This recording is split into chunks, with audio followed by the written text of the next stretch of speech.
So, hello everyone, welcome back to my channel Interactive Classes. This is Pankhuri and आज मैं आपके साथ class 10 NCERT exercise 8.1 trigonometry का question number 7 discuss करूंगी. So the question is, if cot theta is equal to 7/8, जो cot theta की value है वो 7/8 दिया है. हमको पहले पार्ट में इसकी वैल्यू कैलकुलेट करनी है और नेक्स्ट पार्ट में इसकी वैल्यू हमें कैलकुलेट करनी है. तो जैसे ही हमें कोई वैल्यू दिया हो, सबसे पहला काम हम क्या करेंगे, लिख लेंगे पंडित बद्री प्रसाद हर हर भोले एंड सोना चांदी तोले. तो इससे क्या होगा, इससे हमको सारे फॉर्मूले लिखने में आसानी होंगी. अगर आपको फॉर्मूले याद है तो आप इसको नहीं लिखिए, इसको आप स्किप कर दीजिए, अदरवाइज आप इसको लिख लीजिए. तो कॉट थीटा का फॉर्मूला क्या होगा, कॉट जो होता है वो टैन का उल्टा होता है. सबसे पहले हम टैन का फॉर्मूला देखते हैं. टैन थीटा का फॉर्मूला क्या बनेगा, टैन है तो क्या है ऊपर, परपेंडिकुलर नीचे बेस, परपेंडिकुलर अपॉन बेस. इसका मतलब जो कॉट होगा उसमें क्या बनेगा, बेस अपॉन परपेंडिकुलर होगा. तो यानी कि जो कॉट थीटा दिया है इसका मतलब कोई ट्रायंगल हमें दिया है यहाँ पर ये एक ट्रायंगल दिया है, ये ए मान लिया, ये बी, ये सी, ये 90 है तो इसको छोड़ के क्या बचा, ए बी, ये हाइपोटेनस हो गया. और ये थीटा है तो थीटा को जो ये थीटा है ये बना हुआ है बी के ऊपर तो इसको ढक दिया तो एसी बचा. तो एसी जो बचा वो परपेंडिकुलर हो गया और जिस पर बना है वो बेस हो गया. तो हमें कॉट थीटा का मतलब क्या होता है, बेस अपॉन परपेंडिकुलर. बेस का मतलब बीसी अपॉन परपेंडिकुलर का मतलब एसी इज इक्वल्स टू 7/8. तो यानी कि हम यहाँ से क्या लिख सकते हैं कि BC की वैल्यू हो गई 7 और AC की वैल्यू हो गई 8. यहाँ पर 7, यहाँ पर 8. हमें साइन कॉस निकालना है. ओके, तो साइन कॉस निकालने के लिए हम क्या करें, हम पहले थर्ड साइड को फाइंड कर लेते हैं, तभी तो हम साइन और कॉस निकाल पाएंगे. साइन का फॉर्मूला क्या है, परपेंडिकुलर अपॉन हाइपोटेनस. हमको साइन में भी हाइपोटेनस चाहिए. कॉस का फॉर्मूला क्या है, बेस अपॉन हाइपोटेनस. तो हमें कॉस के लिए भी हाइपोटेनस चाहिए होगा. तो सबसे पहले हम लोग क्या करते हैं, इसमें हाइपोटेनस निकाल लेते हैं. तो इन ट्रायंगल ABC, AB का square is equals to BC का square plus AC square. Pythagoras theorem के अकॉर्डिंग हाइपोटेनस का square is equal to perpendicular square plus base square. तो यहाँ पे हमने ये चीज लिखा. तो हाइपोटेनस की वैल्यू पता नहीं, BC का मतलब BC की वैल्यू 7 का स्क्वायर, AC का मतलब 8 का स्क्वायर. 7 का स्क्वायर 49, 8 का स्क्वायर 64. इसको प्लस करने पे आएगा 113. ये AB स्क्वायर की वैल्यू आई. तो इसका मतलब AB की वैल्यू क्या हो गई, √113 हो गई. हमें अब क्या निकालना है, हमको साइन और कॉस की जरूरत होगी. तो पहले हम साइन और कॉस यहाँ पर कैलकुलेट कर लेते हैं. तो साइन थीटा का फॉर्मूला क्या होता है, परपेंडिकुलर अपॉन हाइपोटेनस. ये परपेंडिकुलर बाई हाइपोटेनस. तो परपेंडिकुलर कौन है साइन थीटा के लिए, AB AC और हाइपोटेनस AB.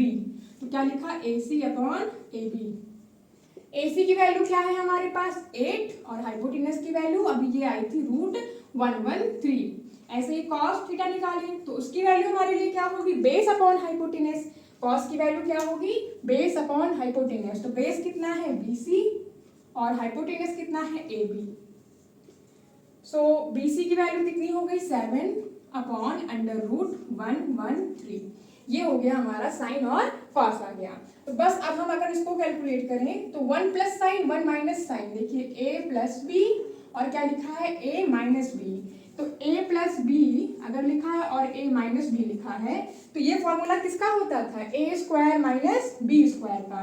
तो A square minus B square इसको हम लिख सकते हैं. तो इसका मतलब A की वैल्यू 1, B की वैल्यू साइन. तो इसका मतलब हम क्या लिखें, 1 minus sine square theta upon 1 minus cos square theta. जैसे ये हुआ वैसे ये भी हमने लिखा, A plus B A minus B. तो A की वैल्यू 1 तो 1 का स्क्वायर, यहाँ पे 1 का स्क्वायर 1 आएगा इसलिए हमने केवल 1 लिखा इसको. अब 1 माइनस साइन की वैल्यू क्या है 8 अपॉन √113. तो √113 इस पे होल स्क्वायर लगा है तो यहाँ पर हम स्क्वायर लगा देते हैं. ऐसे ही कॉस की वैल्यू क्या है 7 अपॉन √113. तो इस पर भी हम क्या लगा देते हैं, स्क्वायर लगा देते हैं। तो अब हम क्या करेंगे, इसको कैलकुलेट करेंगे। तो 1 माइनस 8/√13 है, तो इसका स्क्वायर करेंगे तो 8 का स्क्वायर 64 और इसका स्क्वायर करेंगे तो रूट हट जाएगा। ऐसे ही 1 माइनस 7 का स्क्वायर 49 और ये रूट हट जाएगा। यहाँ पे मान लेते हैं कि 1 है, तो एलसीएम लेंगे तो क्या हो जाएगा 113। 1 के पास 113 की कमी है, तो इसमें क्या मल्टीप्लाई करना पड़ेगा 113। दैट्स वाई ऊपर भी हम क्या लिखेंगे 113 माइनस 64 अपॉन, जैसे यहाँ पे एलसीएम कितना आएगा 113। 1 इंटू 113 करेंगे तभी तो 113 होगा, इसका डिनोमिनेटर हमको 113 बनाना है। दैट्स वाई यहाँ पर भी हम मल्टीप्लाई करेंगे 113 माइनस, ये तो यहाँ पे बना है तो यहाँ पे हमें सिर्फ 49 लिख देना है। तो इसको सॉल्व करने पे कितना आएगा, 13 में से 4 गया 9, 10 में से 6 गया 4। ये जो डिनोमिनेटर है और ये देखिए ये डिनोमिनेटर और ये दोनों क्या हो जाएंगे, कट जाएंगे ये हमारे। तो यहाँ पे 49 आया और 13 में से 9 गया 4 और 10 में से 4 गया 6, यहाँ पर ये 64 आया। तो इसकी वैल्यू हमने सॉल्व की और हमारा कितना आया 49/64 आया। This is the answer for the first part. Second part में हमें क्या निकालना है, कॉट स्क्वायर थीटा। तो ये तो बहुत सिंपल है, हमें कॉट की वैल्यू दिया है, हम उसका स्क्वायर कर देंगे। तो कॉट की वैल्यू कितना दिया है 7/8, इसका हम क्या कर देंगे स्क्वायर कर देंगे। 7 का स्क्वायर 49, 8 का स्क्वायर 64, तो ये भी हमारा क्या आ गया 49/64, दोनों वैल्यूज हमारी इक्वल आ गई। This was the question number 7। Now the next question, question number 8 is if 3 cot A is equal to 4, check whether 1 minus tan square A upon 1 plus tan square A is equal to cos square A minus sin square A or not। हमको ये value इसके बराबर दी है, तो हमें बताना है कि हम अगर लेफ्ट हैंड साइड है ये हमारा, ये एक इक्वेशन है, ये इसका लेफ्ट साइड और ये इसका राइट साइड, हमको ये दोनों सॉल्व करना है। और अगर दोनों इक्वल आएगा तो हम बोल देंगे यस दे आर इक्वल, और अगर दोनों इक्वल नहीं आएगा तो बोल देंगे no they are not equal. हमको लेफ्ट और राइट दोनों तरफ सॉल्व करना है। तो सॉल्व करने के लिए हमारे पास इसकी और इसकी वैल्यू होनी चाहिए।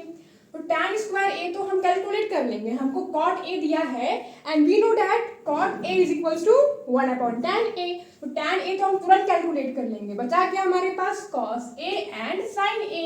तो हम cos a और sin a and tan a, sin cos tan, इन तीनों की वैल्यू हम कैलकुलेट कर लेते हैं, इधर हम निकाल लेंगे एंड देन हम इस तरफ इसको पुट कर देंगे। अगर लेफ्ट हैंड साइड और राइट हैंड साइड इक्वल आया तो यस दे आर इक्वल, नहीं आया तो नहीं होगा इक्वल। तो यहाँ से हम देखें साइन का फॉर्मूला क्या होगा, परपेंडिकुलर अपॉन हाइपोटेनस होगा। ये परपेंडिकुलर अपॉन हाइपोटेनस, कॉस का क्या होगा b/h का मतलब बेस अपॉन हाइपोटेनस, यानी कि हमारे पास हाइपोटेनस होना चाहिए। हमें क्या दिया है 3 cot a is equals to 4, इसका मतलब cot a की वैल्यू क्या होगी, cot a की वैल्यू होगी 4/3। cot a किसका उल्टा होता है, tan a का उल्टा होता है, और यहाँ पे tan a की वैल्यू हम देखें तो क्या है, tan का मतलब परपेंडिकुलर बाई बेस है, तो cot क्या होगा बेस बाई परपेंडिकुलर होगा, इसका जस्ट अपोजिट उल्टा। रेसिप्रोकल होता है, मीन्स इसमें जो ऊपर वो नीचे, इसमें जो नीचे वो ऊपर, इसमें कॉट में। तो बेस बाई हाइपोटेनस, सबसे पहले एक ट्रायंगल बना लेते हैं हम, यहाँ पर 90 लिख देते हैं बी पर और यहाँ पर सी लिख देते हैं। तो 90 के जो सामने इसको छोड़ दिया हमने तो कौन बचा, बी को छोड़ के ए सी क्या हो गया हाइपोटेनस हो गया।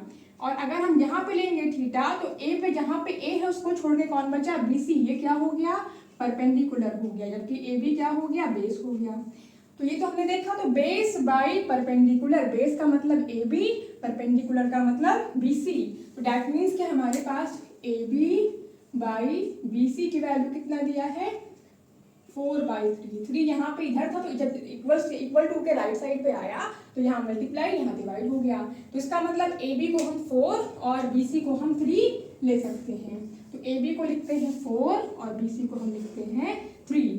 उसके बाद हम लोग क्या करेंगे, in triangle A B C हम लोग क्या यूज कर लेंगे, पाइथागोरस थ्योरम, जिसके अकॉर्डिंग हाइपोटेनस का स्क्वायर यानी कि ए सी का square is equals to base का स्क्वायर मतलब A B square plus perpendicular का मतलब बी सी का स्क्वायर।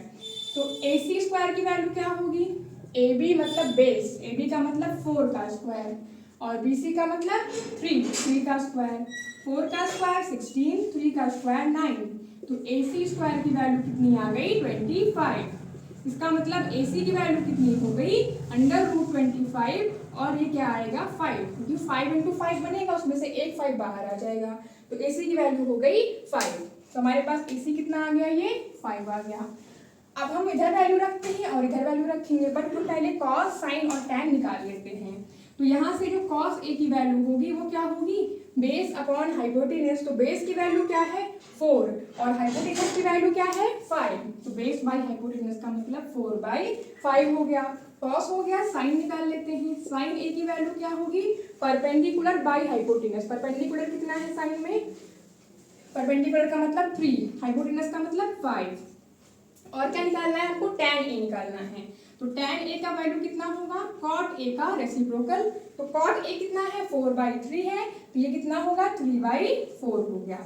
तो ये हमने सारी वैल्यूज यहाँ पे निकाल लिया है। अब इसको हम इधर पुट कर देते हैं। तो 1 - tan स्क्वायर a का मतलब tan a की वैल्यू 3/4, 3/4 का होल स्क्वायर अपॉन 1 + 3/4 का whole square is equals to cos A की वैल्यू कितनी है 4/3 का whole square minus sine A की वैल्यू कितनी है 3/5, 3/5 का होल स्क्वायर।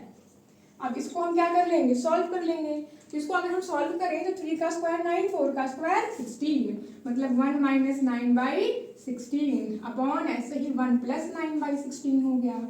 यहाँ पे 4 का स्क्वायर 16, 3 का स्क्वायर 9, 3 का स्क्वायर 9, 5 का स्क्वायर 25। तो अब हम क्या करते हैं, यहाँ पे इसका अगर हम एलसीएम लें तो कितना आएगा, ये आएगा हमारे पास, एक सेकेंड, यहाँ पे ये 5 था, मैंने यहाँ पे 3 लिख दिया है, तो ये 5 होगा। 5 का स्क्वायर 25 होगा यहाँ पर।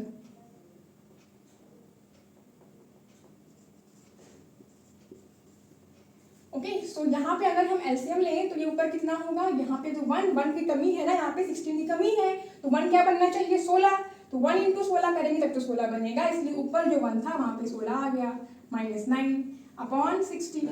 ऐसे यहाँ पे करेंगे तो इसका एलसीएम 16 यहाँ पहुँच जाएगा और +9, इधर का एलसीएम 25 और 16 - 9। अब अगर हम देखें तो डिनोमिनेटर 16 और 16 कट गया, तो क्या बचा, केवल न्यूमरेटर। 16 में से 9 गया 7, 16 और 9 25, यहाँ पर 7 अपॉन 25, तो left hand side is equals to right hand side आ गया हमारा। इसका मतलब दे आर इक्वल।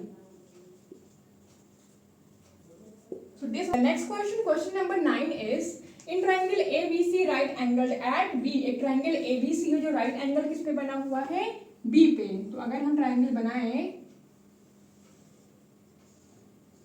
तो राइट एंगल यहाँ पे किस पे बना है, B पे बना है, तो ये A, यहाँ पे B और यहाँ पर C हो गया। If tan A is equal to 1/√3, हमको tan A दिया है और हमसे क्या पूछ रहा है, sin A cos C, cos A sin C, means हमको साइन कॉस की वैल्यूज निकालनी पड़ेंगी। तो हमें क्या दिया है, sign tan A is equals to 1/√3। तो हम इसको सॉल्व कैसे करें, पहले हम क्या लिखें, हमको जो दिया वो मैंने नोट किया, tan A is equals to 1/√3। tan का फॉर्मूला क्या है, परपेंडिकुलर बाई बेस। तो हमने क्या लिखा, परपेंडिकुलर कौन होगा, मान लीजिए ये A है ना, इसके लिए परपेंडिकुलर कौन है, ये परपेंडिकुलर होगा और ये बेस होगा, तो BC अपॉन AB होगा इज इक्वल्स टू 1/√3 होगा। ये tan A हमको दे दिया BC/AB इज इक्वल्स टू 1/√3। इसका मतलब BC कितना है 1 और AB कितना है √3 है। तो हम क्या निकाल लेते हैं, सबसे पहला काम AC निकाल लेते हैं। तो in triangle ABC Pythagoras theorem use किया, AC क्या होगा, हाइपोटेनस होगा। तो हाइपोटेनस का मतलब AC का square is equal to base square plus perpendicular का मतलब BC का स्क्वायर। तो AC स्क्वायर की वैल्यू क्या होगी, AB का मतलब कितना है √3, तो √3 का स्क्वायर, BC का मतलब 1 का स्क्वायर, √3 का स्क्वायर करेंगे तो √3 × √3 3 आ जाएगा और 1 का स्क्वायर 1, तो 3 + 1 4। ये किसकी वैल्यू आ गई, AC स्क्वायर की आ गई। तो AC कितना आ गया 2 हो जाएगा। जब यहाँ पर रूट लगेगा तो 4 जब बाहर आएगा तो 2 × 2 होगा, तो उसमें से 2 बाहर आएगा, मीन्स ये क्या लिखा है, AC की वैल्यू √4। √4 का मतलब क्या हुआ, 2 × 2, इसमें से 2 बाहर आ गया, तो AC हमारा कितना आ गया 2 आ गया। अब हम क्या करते हैं, sign A cos C, cos A sine सी निकालना है। यहाँ पे हमको समझना है कि ए के लिए परपेंडिकुलर बेस अलग होगा, सी के लिए परपेंडिकुलर बेस अलग होगा। तो ये तो हमने किसके लिए निकाला है, ए के लिए ट्रायंगल बनाया है, ऐसे ही हम लोग क्या करते हैं, सी के लिए भी ट्रायंगल बना लेते हैं। जब सी के लिए बनाएंगे तो सी को कहाँ रखेंगे, सी को हम नीचे कर लेते हैं, तो हमारे लिए इजी रहेगा सॉल्व करना। यहाँ पे सी कर लेते हैं, राइट एंगल तो बी पे ही रहेगा, ए को यहाँ पे रख देते हैं। तो यहाँ पे क्या रखा हमने, ये तो हाइपोटेनस हो गया। अब जो सी होगा इसके लिए हमारे पास परपेंडिकुलर क्या होगा, ये होगा, और बेस क्या होगा, ये होगा। यही तो हुआ इसका मतलब। तो जो परपेंडिकुलर मतलब ए बी ही तो हुआ। तो परपेंडिकुलर की वैल्यू कितनी थी, √3 है, और बेस यानी कि सी बी की वैल्यू कितनी है, 1 है। हाइपोटेनस सेम रहेगा, 2 रहेगा। तो ये हमारा ए के लिए बना है, ये हमारा सी के लिए बना है। तो हम क्या करते हैं, सारी वैल्यूज यहाँ पर नोट कर लेते हैं। तो साइन ए की वैल्यू कितनी होगी, साइन ए क्या होगा, परपेंडिकुलर बाई हाइपोटेनस होगा। या फिर एक काम करते हैं, हम डायरेक्टली इसको लिखते हैं, sign A cos C plus cos A sine सी। तो साइन ए का मतलब परपेंडिकुलर बाई हाइपोटेनस, साइन ए ये है, परपेंडिकुलर क्या है इसके लिए, पी यही तो है, यानी कि 1, और हाइपोटेनस इसके लिए 2 होगा। कॉस सी, सी का मतलब ये ट्रायंगल देखिए, तो कॉस सी का मतलब बेस बाई हाइपोटेनस, बेस क्या है 1, हाइपोटेनस क्या है 2, तो ये भी कितना हो गया 1/2। कॉस ए का मतलब ए का ट्रायंगल देखिए, कॉस ए यहाँ पे है formula base by hypotenuse, base का मतलब √3, हाइपोटेनस का मतलब 2, √3/2। साइन सी का मतलब ये ट्रायंगल देखिए, सी वाला ट्रायंगल है ना ये, तो साइन सी क्या होगा, परपेंडिकुलर बाई हाइपोटेनस, √3/2। तो कितना आएगा ये 1/4 प्लस 3/4। कितना होगा ये 1 + 3, जब नीचे का नंबर सेम है तो हमें एलसीएम लेने की जरूरत नहीं है। 4/4 का मतलब ये 1 आ गया। पहला पार्ट हमने कर लिया। हाँ, अब हम सेकेंड पार्ट लिखते हैं। सेकेंड पार्ट में हमारे पास क्या है, cos A cos C minus sine A sine सी। तो कॉस ए का मतलब ये ट्रायंगल देखते हैं, जो भी हमें एंगल बनाना हो, जैसे ए लिखा है तो ए को यहाँ बना लेंगे, और सी लिखा हो तो सी को यहाँ बना लेंगे। तो हमारे लिए परपेंडिकुलर और बेस चूज करना इजी हो जाएगा। सामने जो इसके दिख रहा है इसको छोड़ दिया तो बीसी परपेंडिकुलर, और इसको लेके नीचे वाला बेस, ऐसे यहाँ पर ये परपेंडिकुलर ये बेस और ये हाइपोटेनस हो गया। इसमें वैल्यूज हमने यहाँ से निकाल के रखा था, ये ए बी सी और ए बी की वैल्यू यहाँ बी सी, और ये ए बी कहाँ से निकाली वैल्यू, tan ए से निकाली थी, तो इसलिए हमने इसको ए के ट्रायंगल में रखा, और पाइथागोरस थ्योरम से हमने ये कैलकुलेट कर लिया। फिर हम दोबारा ये ट्रायंगल बनाएंगे तो सी यहाँ आ गया, ए यहाँ हो गया, बी यहाँ पे रह गया, तो ए बी बी सी तो वैल्यू सेम ही रहेगी। ए बी कितना है √3, तो यहाँ पे √3 लिखा और बी सी इधर लिख दिया हमने। अब कॉस ए का मतलब बेस बाई हाइपोटेनस, तो बेस का मतलब √3, हाइपोटेनस का मतलब 2। कॉस सी ये ट्रायंगल देखा, base by hypotenuse 1/2 minus sine A sine C, sine A का मतलब ये triangle 1/2, perpendicular by hypotenuse 1/2, sine C का मतलब ये ट्रायंगल परपेंडिकुलर अपॉन हाइपोटेनस √3/2। तो ये कितना हो गया √3/4 माइनस √3/4, ये कितना आएगा हमारा आंसर 0 हो जाएगा। So this was the question number 9। I hope आपको आज की क्लास समझ में आई होगी। Thank you for watching. See let's meet in the next video.